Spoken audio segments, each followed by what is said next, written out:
Hello and welcome everybody to the NBA Trade Zone podcast where we talk all things NBA trades, past, present, and future. Hi, I'm Daniel. And I am Sebastian. And today we will be discussing some of the free agent moves that have happened since last night. And then we'll go into looking at the Toronto Raptors and seeing how we can rebuild the Toronto Raptors to set them up for the future. Yeah, so we had a lot of things happen last night. A lot of things happened yesterday in the morning as well, and a lot of players resigning with their old teams, some free agents trading places, and of course the biggest news of the day yesterday, LeBron James signing with the Lakers, and then a slew of moves by the Lakers, I should say. Kentavious Caldwell-Pope came back for 1 year and $12 million. They re-signed Lance Stevenson, presumably using the mid-level exception.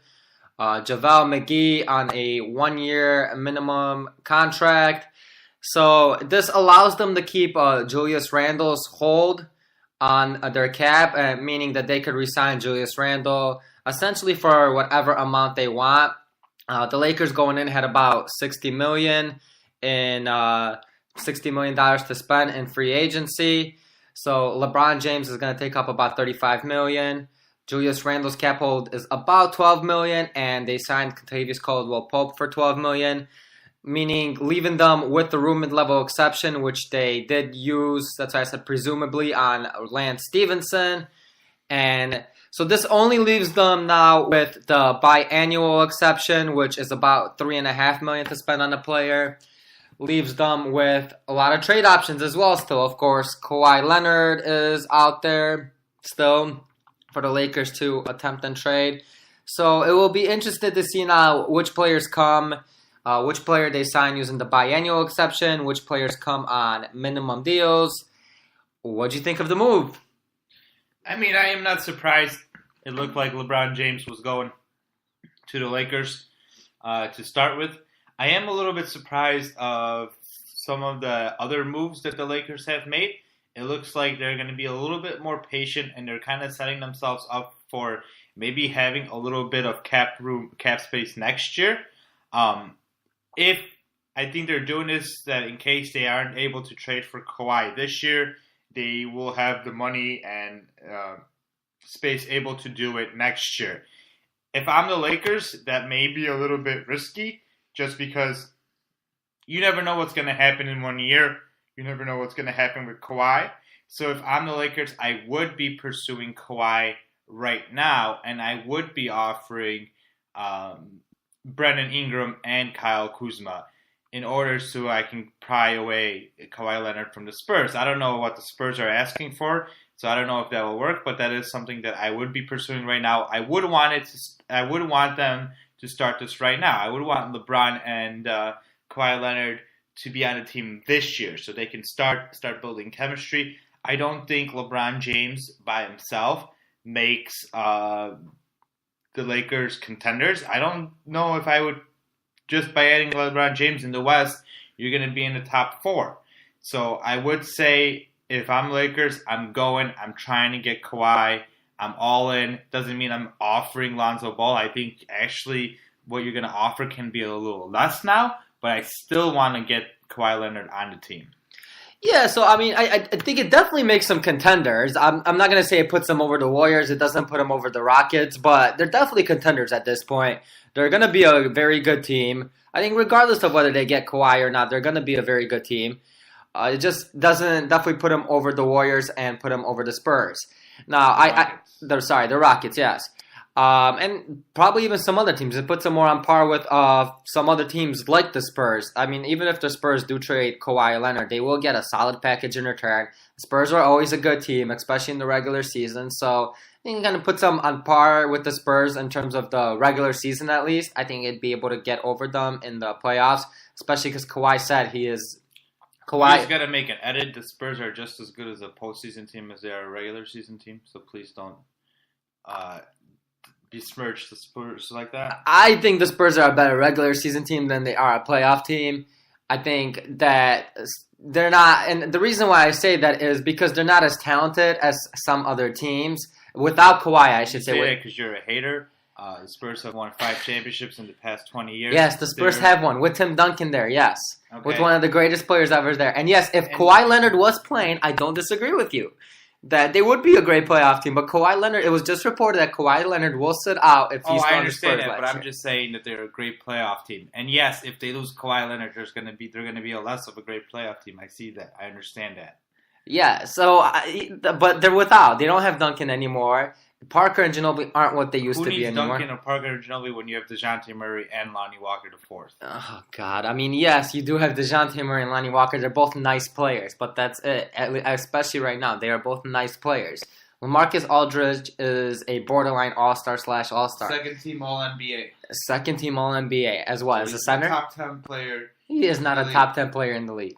Well, the players seem to think so. What did he get voted as? A center or power forward? Forward, I believe. Forward. Okay, well, I don't know. I don't think he's a top 10 player. Maybe he had a great year. You're not an NBA player. I mean, I'm not an NBA player. It's not the NBA players who vote, but yeah, okay. So even if he is a top 10 player in the league, Sorry, you're not a journalist. Yes, you're right. The journalists vote. Yes.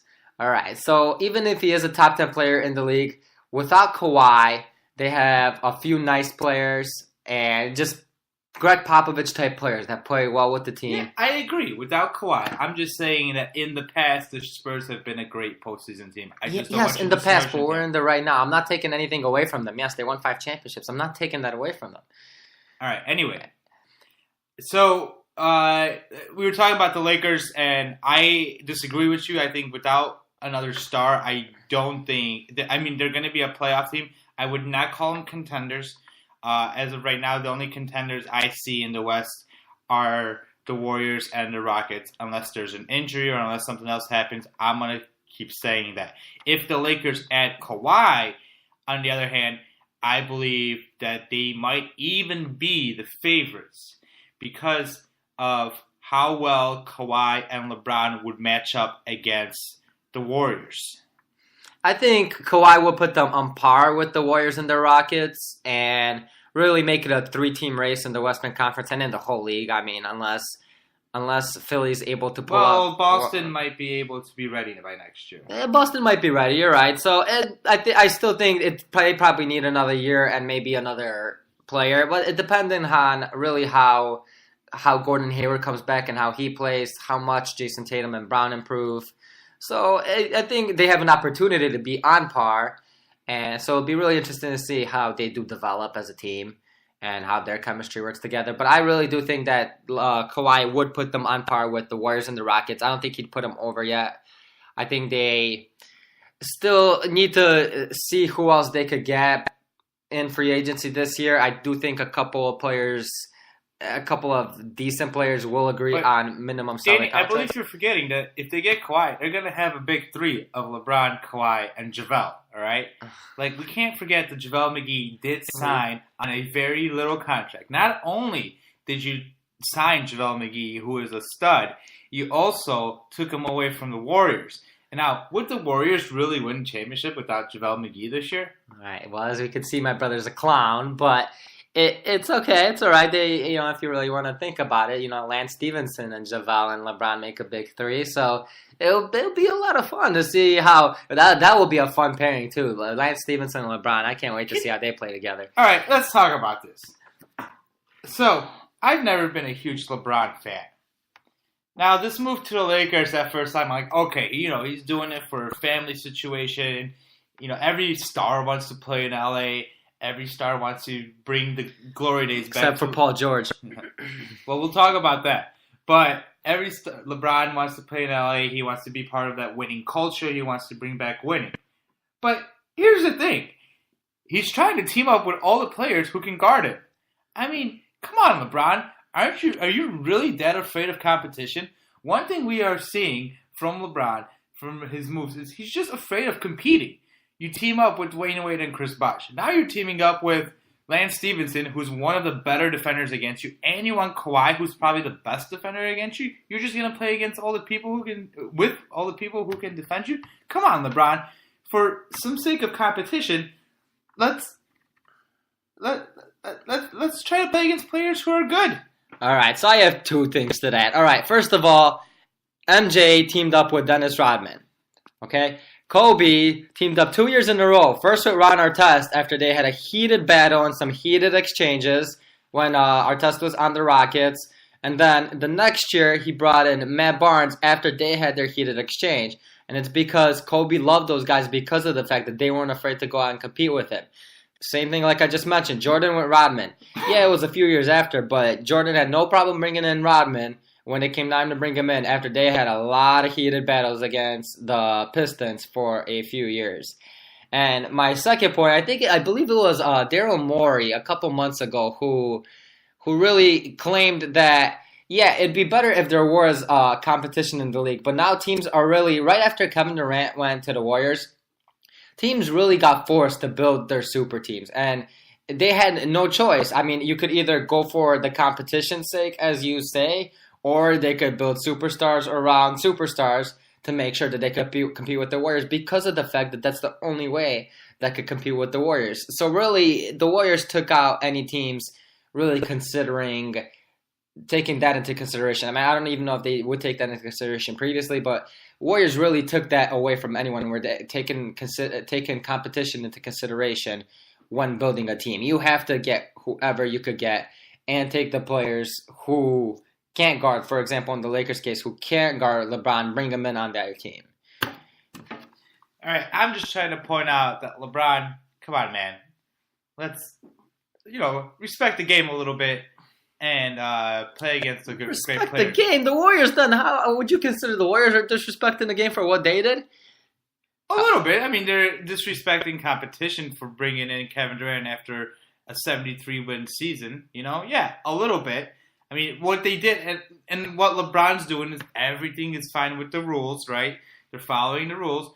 But, to a point, it's, as a fan, there's a lot of games that are not just unwatchable in the NBA, right? Yeah, of course. I mean, most of the teams are unwatchable in the NBA right now. I mean, we still watch them, but, it's really, like I just said, it's really maybe a 4-team race. I mean, right now it's a 2-team race between the Warriors and the Rockets for a championship, and I don't think anyone else believes that another team could win a championship at this point. I mean, I know if the Lakers get Kawhi, that'll be another team. Maybe if Philly or Boston gets Kawhi, there'll be another team. But really, at the end of the day, it'll probably be a 3-team race for the NBA championship next year.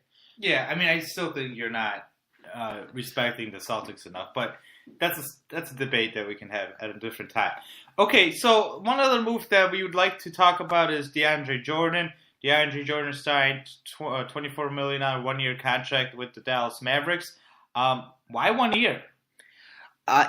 Really, it's very confusing. Why 1 year? I mean, probably the main reason why 1 year was he was able to pull out $24 million out of the Mavericks, and really he could have gone for a little bit less money and a longer contract. But I still think at the end of the day he'll have a good enough season coming up that will constitute maybe a 3-year contract at about $16 million a year. This does leave Dallas with additional cap space for next year to really try to see who they could sign. If DeAndre Jordan is a bad fit, they could both take their separate ways. They could go their separate ways. Other than that, there's really a confusing move in general. I don't see how DeAndre Jordan fits their timeline. I think as glad as I am that the Marcus Cousins didn't go there, I think he would have made more sense than DeAndre Jordan, but I'm happy because I think that was just a terrible fit. So really not a lot of reasons. A confusing move, but it was reported that it was going to happen. It did happen. He took a little less money than he would have had with the Clippers, which is not a big deal. I mean, he's making $24 million. What's $100,000 less for him? I don't think the money is the bigger deal because I actually think he's going to end up having more because in Texas, you pay less taxes than you do in California. So I think he's coming up on a deal. He obviously wanted to play in Dallas. I mean, it shows right now, and it showed 3 or 4 years ago when he was about to sign with them. So he definitely has an affinity towards Dallas. He wants to play there. I think this move is more of a you take a pay cut now so we have some flexibility next year, and we'll take care of you next year as well on a longer-term deal. I think that's what had happened right here. Are there any type of moves you want to talk about? Yeah, the Trevor Ariza move. What was Phoenix thinking with that? I think Phoenix has a core of young talent, and one of the things